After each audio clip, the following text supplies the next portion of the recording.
ನಮಸ್ಕಾರ. ಸ್ಟಾಕ್ ಮಾರ್ಕೆಟಲ್ಲಿ ತುಂಬ ಈಸಿಯಾಗಿ ಸ್ಮೂತಾಗಿ ಟ್ರೇಡ್ ಮಾಡ್ಕೊಂಡು ಪ್ರಾಫಿಟ್ ಮಾಡ್ಕೊಂಡು ಹೋಗೋದು ಹೇಗೆ ಅನ್ನೋದು ಅಂತ ಬಂದಾಗ ಇಲ್ಲಿ ಇಂಡಿಯಾ ಸಿಮೆಂಟ್ ಅನ್ನೋ ಒಂದು ಸ್ಟಾಕ್, ಅದರಲ್ಲಿ ಬಂದಿರೋಂಥ ಒಂದು ಟ್ರೇಡ್ ಆಪರ್ಚುನಿಟಿ ಬಗ್ಗೆ ಇವತ್ತು ಡಿಸ್ಕಸ್ ಮಾಡ್ತೀನಿ. ಇದರಲ್ಲಿ ನೀವು ಅಬ್ಸರ್ವ್ ಮಾಡಬೇಕಾಗಿರೋದು ಏನಪ್ಪ ಅಂದರೆ, ಈ ಒಂದು ಟ್ರೇಡ್ ಆಪರ್ಚುನಿಟಿ ನಾವು ಟ್ರೇಡ್ ಮಾಡೋಕ್ಕೆ ಮುಂಚೆ ಟ್ರೇಡ್ ಮಾಡೋದಕ್ಕೆ ಏನು ಕ್ಲಾರಿಟಿ ಬೇಕು, ಟ್ರೇಡ್ ಮಾಡಿದ ಮೇಲೆ ಏನು ಕ್ಲಾರಿಟಿ ಇರಬೇಕು, ಹೆಂಗೆ ನೀವು ರಿಲ್ಯಾಕ್ಸ್ಡ್ ಆಗಿದ್ದರೆ ಇದರಲ್ಲಿ ಪ್ರಾಫಿಟ್ ಬರುತ್ತೆ, ಹೆಂಗೆ ನೀವು ಟೆನ್ಷನ್ ತೊಗೊಂಡ್ರೆ ಈ ಪ್ರಾಫಿಟ್ ಬರೋದಿಲ್ಲ ಅನ್ನೋ ವಿಷಯಗಳನ್ನ ನೀವು ಇದರಲ್ಲಿ ಅಬ್ಸರ್ವ್ ಮಾಡಿ. ಸೊ ಈ ಇಂಡಿಯಾ ಸಿಮೆಂಟ್ಸ್ ಅನ್ನೋ ಒಂದು ಸ್ಟಾಕ್, ಇದರಲ್ಲಿ ನಮ್ಮ ಡೈನಮಿಕ್ ಸಿಸ್ಟಮ್ ಪ್ರಕಾರ, ಡೈನಮಿಕ್ ಸಿಸ್ಟಮ್ ನಾರ್ಮಲಿ ನಾನು ಹೇಳ್ತಿರ್ತೀನಿ ಸುಮಾರು ಸತಿ, ಡೈನಮಿಕ್ ಸಿಸ್ಟಮ್ ಇಟ್ಕೊಂಡು ಡೈನಮಿಕ್ ಸಿಸ್ಟಮ್ನ ಫಾಲೋ ಮಾಡಿ ಟ್ರೇಡ್ ಮಾಡೋದಂದರೆ, ಎಲ್ಲೋ ನೀವು ಒಂದು ವೆಕೇಷನ್ ಆರಾಮಾಗಿ ಫ್ಯಾಮ್ಲಿ ಜೊತೆ ಎಂಜಾಯ್ ಮಾಡಿಕೊಂಡು ಟೂರ್ ಮಾಡಿಕೊಂಡು ಎಂಜಾಯ್ ಮಾಡ್ತಾ ಜೊತೇಲಿ ಟ್ರೇಡಿಂಗು ಮಾಡ್ತಾ, ಆ ಟ್ರೇಡಿಂಗಲ್ಲಿ ನೀವು ಪ್ರಾಫಿಟು ಬರ್ತಿರತ್ತೆ, ಅಲ್ಲಿ ನೀವು ಎಂಜಾಯ್ ಮಾಡ್ತಿರ್ತೀರ. ಅಷ್ಟು ರಿಲ್ಯಾಕ್ಸ್ ಆಗಿ ಮಾಡೋಕ್ಕಂಥದ್ದು ಈ ಡೈನಮಿಕ್ ಸಿಸ್ಟಮ್. ನನ್ನ ಪ್ರಕಾರ ನಾನು ಡೈನಮಿಕ್ ಮೆಂಬರ್ಸ್ಗೆ ಹೇಳ್ತಿರ್ತೀನಿ, ಇದು ನೀವು ಸಾಫ್ಟ್ವೇರ್ ಅಂತ ಕನ್ಸಿಡರ್ ಮಾಡಿಬಿಡಿ, ಇದು ಒಂದು ಅಸೆಟ್. ಓಕೆ, ಆ ಅಸೆಟ್ ನಿಮ್ಮ ಹತ್ರ ಇದ್ದಷ್ಟು ನೀವು ಅದನ್ನು ಕರೆಕ್ಟಾಗಿ ಫಾಲೋ ಮಾಡಿದಷ್ಟು, ಇದು ತುಂಬ ಇಂಪಾರ್ಟೆಂಟ್. ಅದು ಸುಮ್ಮನೆ ಡೈನಮಿಕ್ ಸಿಸ್ಟಮ್ ಜೊತೇಲಿ ಇಟ್ಕೊಂಬಿಟ್ರೆ ದುಡ್ಡು ಬರೋಲ್ಲ. ಅದನ್ನು ಕರೆಕ್ಟಾಗಿ ಫಾಲೋ ಮಾಡಿದಷ್ಟು ನಿಮಗೆ ಏನದು ಲೈಫ್ ಲಾಂಗ್ ಅದು ಕೊಡ್ತಾ ಇರುತ್ತೆ, ನಿಮ್ಮ ಪಾರ್ಟಿಗೆ ತೊಗೊತಾ ಇರ್ಬೋದು. ಸೊ ಅದೇ ಥರ ಈ ಇಂಡಿಯಾ ಸಿಮೆಂಟ್ಸ್ ಅನ್ನೋ ಒಂದು ಸ್ಟಾಕಲ್ಲಿ ರೀಸೆಂಟಾಗಿ ಡೈನಮಿಕ್ ಸಿಸ್ಟಮಲ್ಲಿ 20th June 2024 ಈ ದಿವಸ ಒಂದು ಬೈಯಿಂಗ್ ಆಪರ್ಚುನಿಟಿ ಬಂತು. ಸೊ ಇದರಲ್ಲಿ ನಮಗೆ ರಿಪೋರ್ಟ್ ಬರುತ್ತೆ. ಈ ರಿಪೋರ್ಟಲ್ಲಿ ಅಪ್ಸ್ಟಾರ್ಟ್ ಅಂತ ಒಂದು ಇನ್ಫಾರ್ಮೇಷನ್ ಬಂದಿದೆ. ಸೊ ಇದು ಶಾರ್ಟ್ ಟರ್ಮ್ ಟ್ರೇಡಿಂಗ್, ಅಂದರೆ ಶಾರ್ಟ್ ಟರ್ಮ್ ಇನ್ವೆಸ್ಟ್ಮೆಂಟ್ ಅಂತಲೂ ಹೇಳ್ಬೋದು, ಅಥವಾ ಸ್ವಲ್ಪ ಜನ ಈ ಪೊಸಿಷನಲ್ ಟ್ರೇಡಿಂಗ್ ಅಂತಾರೆ, ಯಾವ್ದು ಬೇಕಾದ್ರೂ ಹೇಳ್ಕೊಳ್ಳಿ. ಓಕೆ, ಸೊ ಅಂಥ ಒಂದು ಆಪರ್ಚುನಿಟಿ. ಸೊ ಈ ಆಪರ್ಚುನಿಟಿಯಲ್ಲಿ ನಮಗೆ 20ನೇ ಜೂನ್ ನಮಗೆ ಇದು ಬೈಯಿಂಗ್ ಆಪರ್ಚುನಿಟಿ ಕೊಡ್ತಿದೆ. ಬೈಯಿಂಗ್ ಆಪರ್ಚುನಿಟಿ ಕೊಟ್ಟಾಗ ನೀವು ನೆಕ್ಸ್ಟ್ ಡೇ 21ನೇ ಜೂನ್ ಇದನ್ನು ಬೈ ಮಾಡಬೇಕು ಅಂದ್ರೂ ಪ್ರೈಸ್ ಬಂದ್ಬಿಟ್ಟು 233.97 ಅಂದರೆ 234 rupees ಪರ್ ಶೇರ್ ಅಂತ ಇಟ್ಕೊಳ್ಳಿ. ಸೊ ಈ ರೇಟಿಗೆ ನೀವು ಇದನ್ನು ಬೈ ಮಾಡ್ಬೋದು. ಬಟ್ ಬೈ ಇನ್ಫಾರ್ಮೇಷನ್ ಬರೋಕ್ಕೆ ಮುಂಚೆ ಏನಕ್ಕೆ ಇದನ್ನು ಬೈ ಮಾಡಬೇಕು, ಬೈ ಮಾಡಿದ್ರೆ ಇದರಲ್ಲಿ ಯಾವ ಥರ, ಅಂದರೆ ನಿಜವಾಗ್ಲೂ ಇದರಲ್ಲಿ ಬೆನಿಫಿಟ್ ಇದೆಯಾ, ಈ ಪ್ರೈಸ್ ನಿಜವಾಗ್ಲೂ ಇನ್ಕ್ರೀಸ್ ಆಗುತ್ತಾ ಅನ್ನೋ ಒಂದು ಕ್ಲಾರಿಟಿ ಮೊದಲೇ ಇದ್ಬಿಟ್ರೆ ಇನ್ನೂ ಸೂಪರ್ಬ್ ಅಲ್ವಾ, ಇನ್ನೂ ರಿಲ್ಯಾಕ್ಸ್ಡ್ ಆಗಿಬಿಡುತ್ತೆ, ಇನ್ನೂ ಕಾನ್ಫಿಡೆಂಟಾಗಿ ನಾವು ಟ್ರೇಡ್ ಮಾಡೋದಕ್ಕೆ ಜಾಗ ಸಿಗುತ್ತೆ. ಇನ್ನೂ ಕಾನ್ಫಿಡೆಂಟಾಗಿ ಟ್ರೇಡ್ ಮಾಡೋದಂದರೆ ಇನ್ನೂ ಜಾಸ್ತಿ ದುಡ್ಡು ಹಾಕಿ ಟ್ರೇಡ್ ಮಾಡಬೇಕು ಅನ್ನೋದಲ್ಲ. ಓಕೆ, ಕೈಯಲ್ಲಿ ಎಷ್ಟಿದೆಯೋ ಅಷ್ಟರಲ್ಲೇ ಮಾಡ್ಕೊಂಬನ್ನಿ. ಎಕ್ಸ್ಟ್ರಾ ಎಫರ್ಟ್ ಹಾಕಬೇಕು ಅಂತ ಹೋಗ್ಬಿಟ್ಟು, ಎಕ್ಸ್ಟ್ರಾ ಎಫರ್ಟ್ ಅಂದರೆ ಎಕ್ಸ್ಟ್ರಾ ಮನಿ ತಂದು ಅದನ್ನು ಬಾರೋ ಮಾಡಿ ತಂದು ಇನ್ವೆಸ್ಟ್ ಮಾಡಬೇಕು ಅಂತ ಯಾರೂ ನಿಮ್ಮನ್ನು ಫೋರ್ಸ್ ಮಾಡಲ್ಲ ಸ್ಟಾಕ್ ಮಾರ್ಕೆಟಲ್ಲಿ. ಬಟ್ ನೀವು ಅದನ್ನು ಮಾಡ್ತಿದ್ದೀರಾ ಅಂದರೆ ನೀವೇ ಎಲ್ಲೋ ತಪ್ಪದಾರಿಗೆ ಹೋಗ್ತಿದ್ದೀರಾ ಅಂತ ನೀವು ಅಲ್ಲೇ ತಿಳ್ಕೊಬೇಕು. ಕೈಯಲ್ಲಿ ಎಷ್ಟಿದೆಯೋ ಅಷ್ಟರಲ್ಲೇ ಮಾಡಿ, ಟ್ರೇಡನ್ನು ಕ್ಲಾರಿಟಿಯಿಂದ ಮಾಡಿ, ಅಷ್ಟೇ ಹೇಳೋದು. ಸೊ ಇದು ಬೈ ಬರೋಕ್ಕೆ ಮುಂಚೆ ಪ್ರೈಸ್ ಏನಾಗಿದೆ ಅಂದರೆ, ಫಸ್ಟ್ ಆಫ್ ಆಲ್ ಅದಕ್ಕೆ ಮುಂಚೆ ಡೌನ್ ಬಂದಿದೆ. ಡೌನ್ ಬರೋವಾಗ ಆಲ್ಮೋಸ್ಟ್ 175 ಈ ರೇಂಜ್ ತನಕ ಡೌನ್ ಬಂದಿದೆ.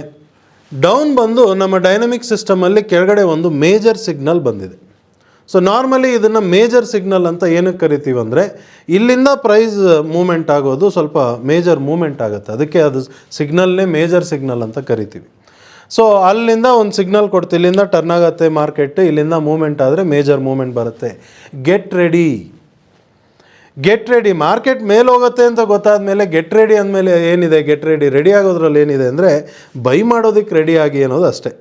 ಸೊ ಇಷ್ಟು ಕ್ಲಾರಿಟಿ ಇಟ್ಕೊಂಡು, ಇದು ಮೂಮೆಂಟ್ ಆಗುತ್ತೆ, ಮೂಮೆಂಟ್ ಆದರೆ ಸ್ವಲ್ಪ ದೊಡ್ಡ ಮೂಮೆಂಟ್ ಆಗುತ್ತೆ ಅಂತ ಕ್ಲಾರಿಟಿ ಇಟ್ಕೊಂಡು ನಾವು ಕಾಯ್ತಿರೋವಾಗ 20ನೇ ಜೂನ್ ಇದು ಬೈಯಿಂಗ್ ಆಪರ್ಚುನಿಟಿ ಕೊಟ್ಟು 21ನೇ ನಾವು 233.97 ಅಂದರೆ 234 235 ಯಾವುದೋ ಒಂದು ರೇಟ್, ನಿಮಗೆ ಆ ರೇಟೇ ಸಿಗಬೇಕು ಅನ್ನೋದಿಲ್ಲ, 2-3 ರೂಪಾಯಿ ಹೆಚ್ಚು ಕಡಿಮೆ ನಿಮಗೆ ಸಿಕ್ಕಿರತ್ತೆ, ನೀವು ಬೈ ಮಾಡಿರ್ತೀರ. ಬೈ ಮಾಡಿದ್ಮೇಲೆ ಏನಾಯಿತು, ಪ್ರೈಸ್ ಅಲ್ಲಿಂದ ನಾನ್ ಸ್ಟಾಪ್ ಮೇಲೋಗಿದೆ. ಮೇಲೋಗ್ತಿರೋವಾಗ ನಮಗೆ ಜೂನ್ ಮಂತ್ ಎಂಡ್ ಅಷ್ಟೊತ್ತಿಗೆ ಈ ಡೈನಮಿಕ್ ಸಿಸ್ಟಮಲ್ಲಿ ಮೇಲ್ಗಡೆ ಇನ್ನೊಂದು ಸಿಗ್ನಲ್ ಕೊಡ್ತಿದೆ. ಈ ಸಿಗ್ನಲ್ ಬಂದಾಗ ಪ್ರಾಫಿಟ್ ಸೆಕ್ಯೂರ್ ಮಾಡ್ಕೊಳ್ಳಿ ಅನ್ನೋದರ್ಥ. ಸೊ ಯಾರು 234 ರೇಂಜಲ್ಲಿ ಬೈ ಮಾಡಿರ್ತಾರೆ ಅವ್ರು ಏನು ಮಾಡ್ತಾರೆ ಅಂದರೆ, ಎಸ್ಪೆಷಲಿ ಈಕ್ವಿಟಿಲಿ ಯಾರಾದರೂ ಬೈ ಮಾಡಿದರೆ, ನೀವು ಒಂದು 1000 ಶೇರ್ ಬೈ ಮಾಡಿದ್ರು 234ಗೆ ಎಷ್ಟಾಯಿತು, 2,34,000 rupees ಇನ್ವೆಸ್ಟ್ಮೆಂಟ್ ಆಯಿತು. ಅಲ್ವಾ? ಸೊ ಅದೇ ನೀವು ಫ್ಯೂಚರ್ಸಲ್ಲೂ ಮಾಡ್ಬೋದಾಗಿತ್ತು. ಫ್ಯೂಚರಲ್ಲಿ ಮಾಡಿದ್ರೆ ಅಲ್ಲಿ ಮಾರ್ಜಿನ್ ರಿಕ್ವೈರ್ಮೆಂಟ್ ಏನಿದೆ ಅದಕ್ಕೆ ತಕ್ಕಂಗೆ ನೀವು ಕ್ಯಾಪಿಟಲ್ ಇಟ್ಕೊಂಡು ನೀವು 1 ಲಾಟ್ ಮಾಡ್ತಿರೋ ಎಷ್ಟು ಲಾಟ್ ಮಾಡ್ತಿರೋ ನಿಮ್ಮ ಕ್ಯಾಪಿಟಲ್ ಮೇಲೆ ಡಿಪೆಂಡ್ ಆಗುತ್ತೆ.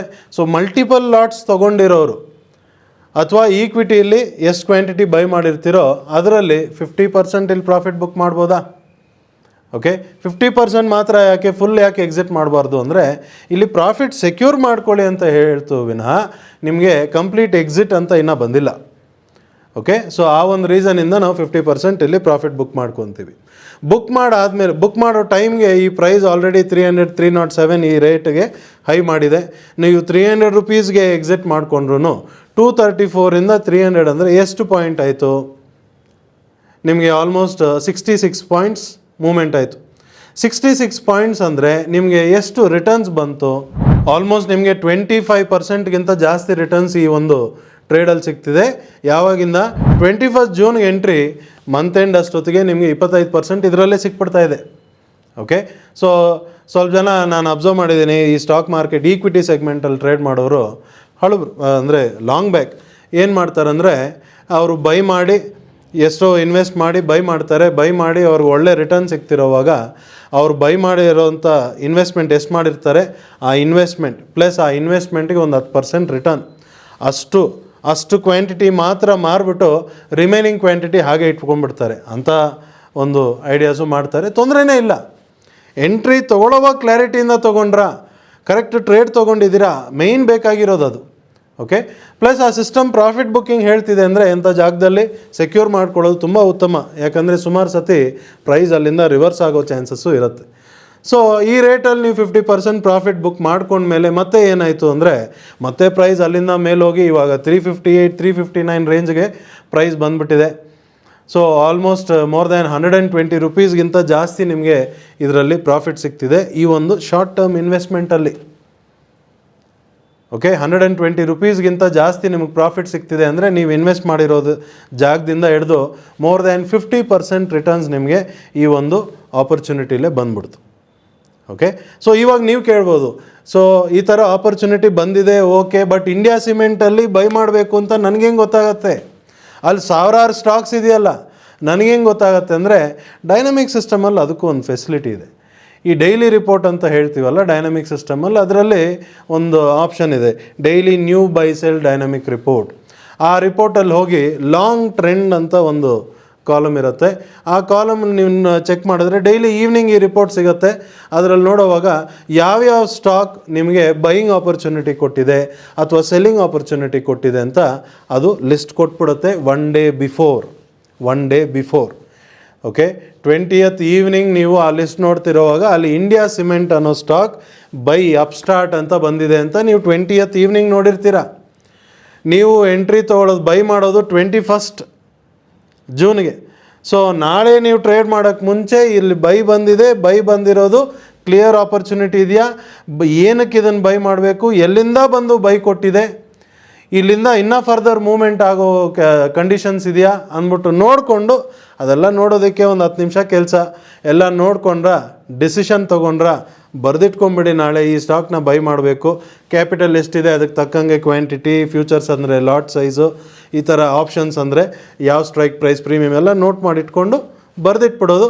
ನಾಳೆ ನಿಮ್ಮ ಕೆಲಸ ಏನಪ್ಪ ಅಂದರೆ ಬರೆದಿರೋದನ್ನು ಎಕ್ಸಿಕ್ಯೂಟ್ ಮಾಡೋದು ಅಷ್ಟೇ ಕೆಲಸ. ಮಾರ್ಕೆಟ್ ಮೂವ್ಮೆಂಟ್ನ ಫುಲ್ ಡೇ ಕೂತ್ಕೊಂಡು ನೋಡೋ ಅವಶ್ಯಕತೆ ಇಲ್ಲ. ಓಕೆ, ಶಾರ್ಟ್ ಟರ್ಮ್ ಇನ್ವೆಸ್ಟ್ಮೆಂಟ್ ಅಂದಮೇಲೆ 5 ನಿಮಿಷಕ್ಕೂ ಏನಾಗ್ತಿದೆ ಅಪ್ ಆ್ಯಂಡ್ ಡೌನ್ ಮೂವ್ಮೆಂಟ್ ನೋಡ್ತಾ ಕೂತಿದ್ರೆ ಅಂದರೆ ಅದು ಖಂಡಿತ ಶಾರ್ಟ್ ಟರ್ಮ್ ಇನ್ವೆಸ್ಟ್ಮೆಂಟ್ ಆಗೋದಿಲ್ಲ. ಅದು ಇಂಟ್ರಾಡೇ ಟ್ರೇಡ್ ಕೂಡ ಆಗೋದಿಲ್ಲ, ಇಂಟ್ರಾ ಮಿನಿಟ್ ಟ್ರೇಡ್ ಆಗಿಬಿಡುತ್ತೆ ಕೊನೆಯಲ್ಲಿ. ಓಕೆ, ಸೊ ಈ ಒಂದು ಪಾಯಿಂಟ್ ಜ್ಞಾಪಕ ಇಟ್ಕೊಳ್ಳಿ. ಸೊ ಅಲ್ಲಿಂದ ಇಷ್ಟು ದೊಡ್ಡ ಮೂವ್ಮೆಂಟ್ ಆಗಿದೆ. ಇಷ್ಟು ದೊಡ್ಡ ಮೂವ್ಮೆಂಟಲ್ಲಿ ನಾವು ಏನೆಲ್ಲ ಮಾಡ್ಬೋದಾಗಿತ್ತು? ಫಸ್ಟ್ ಆಫ್ ಆಲ್ ಈ ಶಾರ್ಟ್ ಟರ್ಮ್ ಇನ್ವೆಸ್ಟ್ಮೆಂಟ್ ಆಯಿತು. ಲಾಂಗ್ ಟರ್ಮ್ ಇನ್ವೆಸ್ಟ್ಮೆಂಟ್ ಮಾಡಬೇಕು ಅಂತ ನೋಡಿದ್ರೂ ಲಾಂಗ್ ಟರ್ಮ್ ಇನ್ವೆಸ್ಟ್ಮೆಂಟ್ಗೆ ಮತ್ತೆ ಈ ಡೈನಮಿಕ್ ಸಿಸ್ಟಮಲ್ಲಿ ಅದಕ್ಕೆ ಅಂತ ಇನ್ನೊಂದು ರಿಪೋರ್ಟ್ ಬರುತ್ತೆ, ಎವ್ರಿ ವೀಕೆಂಡ್ ಬರುತ್ತೆ. ಆ ವೀಕೆಂಡ್ ರಿಪೋರ್ಟಲ್ಲಿ ನಿಮ್ಗೆ ಹೇಳುತ್ತೆ ಯಾವ ಸ್ಟಾಕ್ಸ್ ಎಲ್ಲ ಲಾಂಗ್ ಟರ್ಮ್ ಇನ್ವೆಸ್ಟ್ಮೆಂಟ್ಗೆ ಬೈಯಿಂಗ್ ಆಪರ್ಚುನಿಟಿ ಕೊಟ್ಟಿದೆ ಅಥವಾ ಸೆಲ್ಲಿಂಗ್ ಆಪರ್ಚುನಿಟಿ ಕೊಟ್ಟಿದೆ ಅಂತ. ಸೊ ಆ ಥರ ನೋಡುವಾಗ 28 ಜೂನ್ 2024ಗೆ ಈ ಇಂಡಿಯಾ ಸಿಮೆಂಟ್ ಲಾಂಗ್ ಟರ್ಮ್ ಇನ್ವೆಸ್ಟ್ಮೆಂಟ್ಗೂ ಬೈಯಿಂಗ್ ಆಪರ್ಚುನಿಟಿ ಕೊಟ್ಬಿಡ್ತು. ಸೊ ಅದು ಕೊಟ್ಟಾಗ ನೀವು next week first day opening first day opening ಪ್ರೈಸಲ್ಲೇ ನೀವು ಬೈ ಮಾಡ್ಕೊಂಡಿದ್ರು 291 ರುಪೀಸ್ಗೆ ನಿಮಗೆ ಸಿಕ್ಕಿರೋದು. ಅಲ್ಲಿಂದ ನೀವು ಬೈ ಮಾಡಿ ಪ್ರೈಸ್ ಇವಾಗ 359 ರೇಂಜಿಗೆ ಬಂದುಬಿಟ್ಟಿದೆ. ಜೊತೆಯಲ್ಲಿ ಮೇಲ್ಗಡೆ ಪ್ರಾಫಿಟ್ ಬುಕ್ಕಿಂಗ್ ಆಪರ್ಚುನಿಟಿನೂ ಕೊಡ್ತಿದೆ. ಸೊ ನೀವು 291ಇಂದ 350 ಅಂತಲೇ ತೊಗೊಳ್ಳಿ. ನೀವು ಎಷ್ಟು ಪಾಯಿಂಟ್ ಆಯಿತು? ಹತ್ರ 59 ಪಾಯಿಂಟ್ ಆಯಿತು ಅಲ್ವಾ? ಯಾವ ಥರ ರಿಟರ್ನ್ಸ್ ನೋಡಿ ಇದರಲ್ಲಿ. ಪ್ಲಸ್ ಈ ಮೂಮೆಂಟಲ್ಲಿ ಟ್ರೇಡ್ ಮಾಡೋದಕ್ಕೆ, ರೆಗ್ಯುಲರಾಗಿ ಟ್ರೇಡ್ ಮಾಡೋದಕ್ಕೆ, ಪೊಸಿಷನಲ್ ಟ್ರೇಡ್ ಅಂತಾರಲ್ಲ ಅಂಥ ಟ್ರೇಡ್ ಮಾಡೋದಕ್ಕೂ ಆಪರ್ಚುನಿಟೀಸ್ ಇದೆ. ಅದು ಎಲ್ಲಿ ಸಿಕ್ತಪ್ಪ ಅಂದರೆ ಈ ಅಪ್ ಮೂಮೆಂಟಲ್ಲೇ 8ನೇ ತಾರೀಕು, ಜುಲೈ 8ನೇ ತಾರೀಕು ಪ್ರೈಸ್ ಏನಾಯಿತು, ಪ್ರೈಸ್ ಸ್ವಲ್ಪ ಡೌನ್ ಬಂದು ನಮ್ಮ ಡೈನಮಿಕ್ ಸಿಸ್ಟಮಲ್ಲಿ ಈ ಸ್ಪೀಡ್ ಸಿಗ್ನಲ್ ಸೆಲ್ ಕೊಟ್ಟಿದೆ. ಓಕೆ, ನಾರ್ಮಲಿ ಬೈ ಸಿಗ್ನಲ್ ಬಂತು ಬೈ ಮಾಡೋಣ, ಸೆಲ್ ಸಿಗ್ನಲ್ ಬಂತು ಸೆಲ್ ಮಾಡೋಣ ಅಂತ ಇಷ್ಟೇ ನೋಡ್ತಾರೆ ಜನ. ಬಟ್ ನಮ್ಮ ಡೈನಮಿಕ್ ಸಿಸ್ಟಮಲ್ಲಿ ನಾವು ಟ್ರೈನಿಂಗಲ್ಲಿ ಏನು ಹೇಳ್ತೀವಿ, ನಮ್ಮ ಡೈನಮಿಕ್ ಸೂಪರ್ ಪವರ್ ಟ್ರೇಡಿಂಗ್ ವರ್ಕ್ಶಾಪಲ್ಲಿ ಬೈ ಸಿಗ್ನಲ್ ಅಥವಾ ಸೆಲ್ ಅಂತ ಆಪರ್ಚುನಿಟಿ ಬಂದಿದೆ ಅಂದರೆ ನೀವು ನೆಕ್ಸ್ಟ್ ಡೇನೇ ಟ್ರೇಡ್ ಮಾಡೋದು. ಟ್ರೇಡ್ ಮಾಡೋಕ್ಕೆ ಮುಂಚೆ ಈ ಆಪರ್ಚುನಿಟಿ ಕ್ಲಿಯರ್ ಆಗಿದೆಯಾ, ಇದು ಮಾಡ್ಬೋದಾ ಬೇಡವಾ ಅಂತ ನೋಡ್ಕೊಂಬಿಡಿ ಅಂತ. 8th ಜುಲೈ ಇದು ಸೆಲ್ ಆಪರ್ಚುನಿಟಿನ ನಾವು ಸಾಯಂಕಾಲ ಕೂತ್ಕೊಂಡು ನೋಡಿದ್ರೆ ಅಲ್ಲಿ ಸೆಲ್ ಆಪರ್ಚುನಿಟಿ ಬಂದಿದೆ, ಜೊತೆಯಲ್ಲಿ ಕೆಳಗಡೆ ಇನ್ನೊಂದು ಸಿಗ್ನಲ್ ಕೊಟ್ಟಿದೆ ಪ್ರೈಸ್ ಇಲ್ಲಿಂದ ರಿವರ್ಸ್ ಆಗಬಹುದು ಅಂತ. ಸೊ ಇಷ್ಟು ದಿವಸ ಡೌನ್ ಬಂದಿದ್ದು ಇಲ್ಲಿಂದ ಮೇಲೆ ಹೋಗ್ಬೋದು ಅಂತ ಬೇರೆ ಸಿಗ್ನಲ್ ಬಂದಿದೆ. ಸೊ ಇಲ್ಲಿ ಕ್ಲಾರಿಟಿ ಇಲ್ಲದೆ ಇರೋದ್ರಿಂದ ಆ ಸೆಲ್ ಆಪರ್ಚುನಿಟಿ ನಾವು ಟ್ರೇಡ್ ಮಾಡೋದಿಲ್ಲ. ಓಕೆ, ಸೊ ಟ್ರೇಡ್ ಮಾಡದೇ ಇರೋವಾಗ ಪ್ರೈಸ್ ಅಲ್ಲಿಂದ ಮತ್ತೆ ಮೇಲೆ ಹೋಗೋಕ್ಕೆ ಸ್ಟಾರ್ಟ್ ಆಯಿತು. ಮೇಲೆ ಹೋಗ್ತಾ 10ನೇ ತಾರೀಕು ಜುಲೈ ಈ ಸ್ಪೀಡ್ ಸಿಗ್ನಲ್ ವಾಪಸ್ ನಮಗೆ ಬೈ ಅಂತ ಹೇಳ್ಬಿಡ್ತು. ಬೈ ಅಂತ ಹೇಳಿದಾಗ ನಮಗೆ ಇಲ್ಲಿ ಏನು ಕ್ಲಾರಿಟಿ ಇದೆ ಅಂದರೆ ಓವರ್ ಆಲ್ ಟ್ರೆಂಡ್ ಅಪ್ಪಿದೆ, ಲಾಂಗ್ ಟರ್ಮ್ ಅಂತ ನೋಡಿದ್ರೂ ಅಪ್ಪಿದೆ. ಎಲ್ಲಿಂದ ಪ್ರೈಸ್ ಮೇಲೆ ಬಂದಿದೆ ಅಂತ ನೋಡಿದ್ರೆ ಕೆಳಗಡೆ ಒಂದು ಮೇಜರ್ ಸಿಗ್ನಲಿಂದ ಮೇಲೆ ಬಂದು ಬೈಯಿಂಗ್ ಆಪರ್ಚುನಿಟಿ ಸಿಗ್ತಿದೆ. ಎಲ್ಲ ನೀವು ಡೈರೆಕ್ಷನ್ ಫೇವರಲ್ಲಿದ್ದೀರಾ, ಇಂಥ ಆಪರ್ಚುನಿಟಿನ ಮಿಸ್ ಮಾಡಬಾರ್ದು. ಓಕೆ, ಸೊ ಬೈ ಬಂದಾಗ ನಾವೇನು ಮಾಡ್ತೀವಿ, ಇದೆಲ್ಲ ನೋಡಿಕೊಂಡು ನಾಳೆ ಈ ಸ್ಟಾಕ್ನ ಬೈ ಮಾಡಬೇಕಷ್ಟೇ. ಫಿಕ್ಸ್ ಆಗಿಬಿಟ್ವ್ಯಾ, next day morning 11th July ಇದನ್ನು ಬೈ ಮಾಡೋದಕ್ಕೆ ನಾವು ಆಪ್ಷನ್ಸಲ್ಲೂ ಟ್ರೇಡ್ ಮಾಡ್ಬೋದು, ಫ್ಯೂಚರ್ಸಲ್ಲೂ ಟ್ರೇಡ್ ಮಾಡ್ಬೋದು. ಆಪ್ಷನ್ಸಲ್ಲಿ ಟ್ರೇಡ್ ಮಾಡಿದರೆ ಏನು ಟ್ರೇಡ್ ಮಾಡಿರ್ಬೋದು ಅಂತ ನಾನು ಇಲ್ಲಿ ಹೇಳ್ತೀನಿ.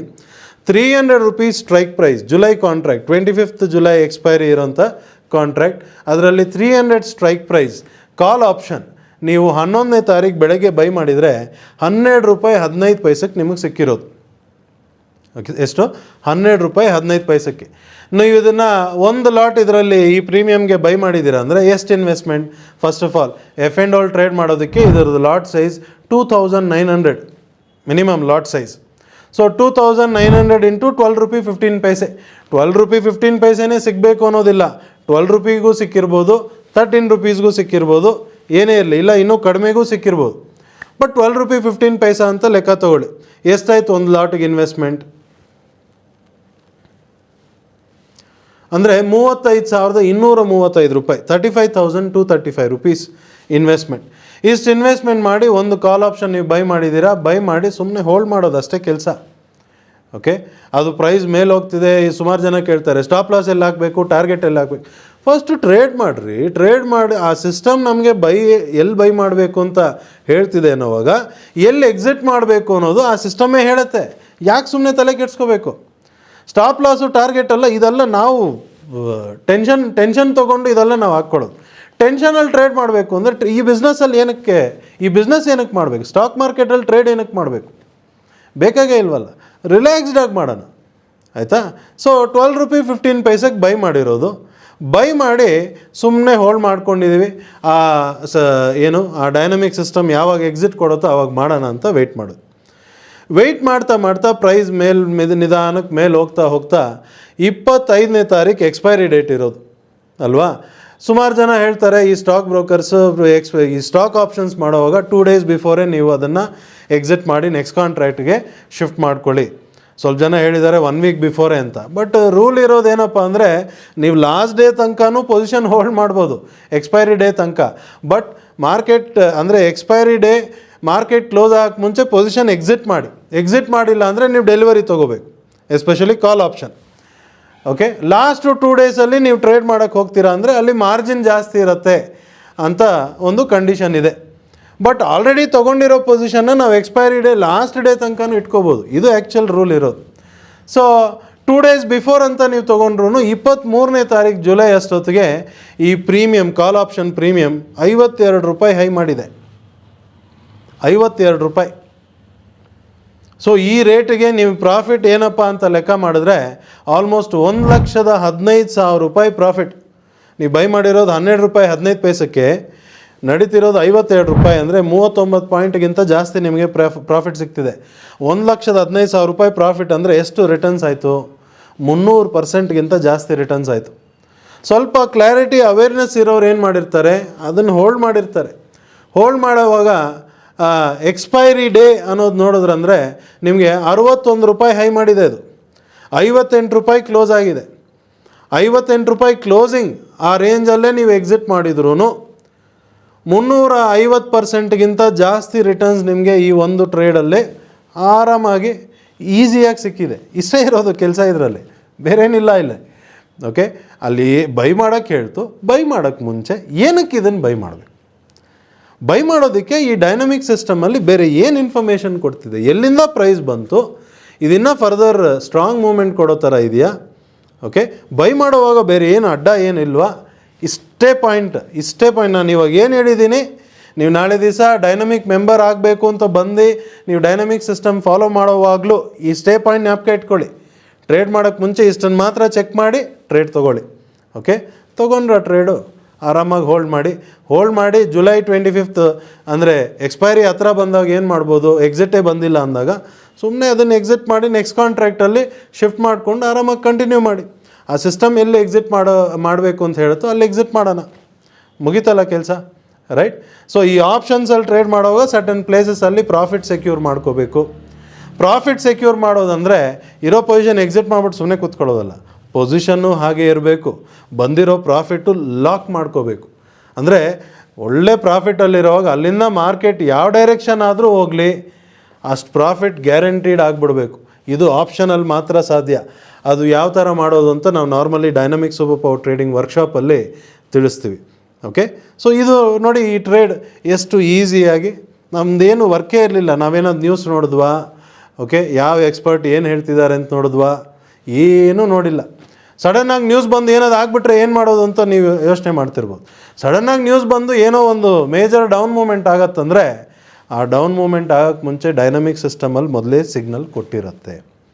ಆಲ್ರೆಡಿ ಇವಾಗ ಈ ಲಾಂಗ್ ಟರ್ಮ್ ತೊಗೊಂಡಿರೋರಿಗೆ ಅಥವಾ ಶಾರ್ಟ್ ಟರ್ಮ್ ಇನ್ವೆಸ್ಟ್ಮೆಂಟ್ ಮಾಡಿರೋರಿಗೆ ಪ್ರಾಫಿಟ್ ಬುಕ್ಕಿಂಗ್ ಆಪರ್ಚುನಿಟಿ ಅದು ಕೊಡ್ತಿದೆ. ಈ ಜಾಗದಲ್ಲಿ ಅಲರ್ಟ್ ಆಗಬೇಕು.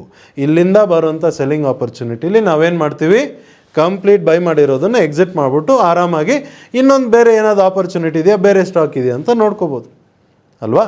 ಇಷ್ಟೇ ಇರೋದು ಸ್ಟಾಕ್ ಮಾರ್ಕೆಟಲ್ಲಿ ಟ್ರೇಡಿಂಗ್. ಬೇರೆ ಏನು ಎಫರ್ಟ್ ಹಾಕಬೇಕು, ನಾವು ಬೆಳಗ್ಗೆಯಿಂದ ದುಡ್ದು ಹಣ ಕೂಡಿಸ್ಬೇಕು ಅನ್ನೋದೆಲ್ಲ ಏನು ಅವಶ್ಯಕತೆ ಇಲ್ಲ. ಓಕೆ, ನಮಸ್ಕಾರ.